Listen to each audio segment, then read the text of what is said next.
सुप्रभातम्। उत्तिष्ठ दिवाकर शरणागत वत्सल, सर्वलोकैकनाथस्य सुप्रभातं सुमङ्गलम्। सप्तास्वरथमारूढं प्रभाकर महात्मने, प्रातः काले सुराराध्य सुप्रभातं सुमङ्गलम्। भानुमण्डलमध्यस्थ भास्कराय नमोऽस्तु ते, सर्वपापविनाशाय सुप्रभातं सुमङ्गलम्। तमोहराय देवाय जगत्प्रकाशकारिणे, सूर्यनारायणायैव सुप्रभातं सुमङ्गलम्। किरणैर्विश्वसन्नादं कुर्वन् सर्वसुखप्रदः, आदित्याय नमस्तुभ्यं सुप्रभातं सुमङ्गलम्। उदयाचलसंस्थाय दीप्ततेजो विराजिते, सर्वलोकप्रकाशाय सुप्रभातं सुमङ्गलम्।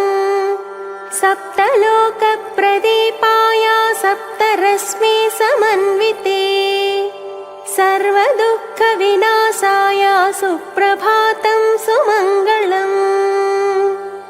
अरुणोदयसन्नादैः पक्षिगीतसमन्वितैः, सूर्यदेवाय संनाद सुप्रभातं सुमङ्गलम्। कमलाकरसंस्थाय कमलाक्षप्रियाय च, सर्वसम्पत्प्रदात्रे ते सुप्रभातं सुमङ्गलम्। तपनाय तपस्विन्यै तापसान्तरवासिने, दीप्तरूपाय देवाय सुप्रभातं सुमङ्गलम्।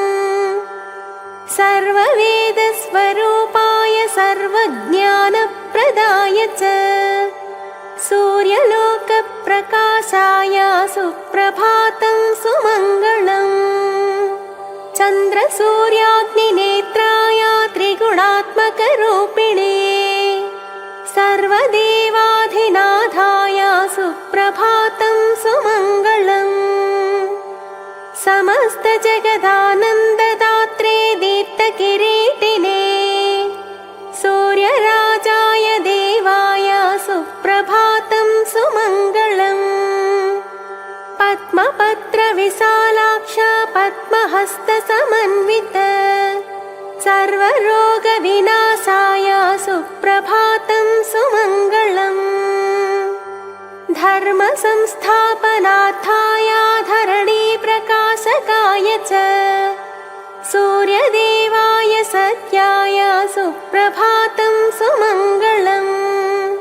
मुनिगणैः स्तूयमानाय मुनिहृदयवासिने, सर्वलोकैकदीपाय सुप्रभातं सुमङ्गलम्।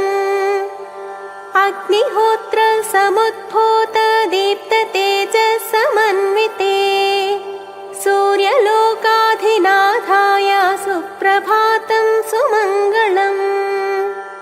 सर्वदैवतसंसेव्य सर्वपुण्यफलप्रद, आदित्याय महात्मने सुप्रभातं सुमङ्गलम्।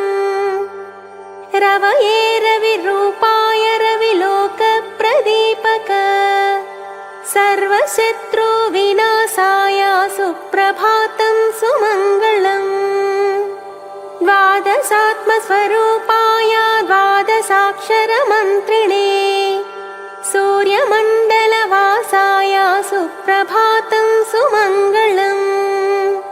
विश्वसाक्षिणे तुभ्यं विश्वरूपाय ते नमः, सर्वकर्मफलदात्रे सुप्रभातं सुमङ्गलम्।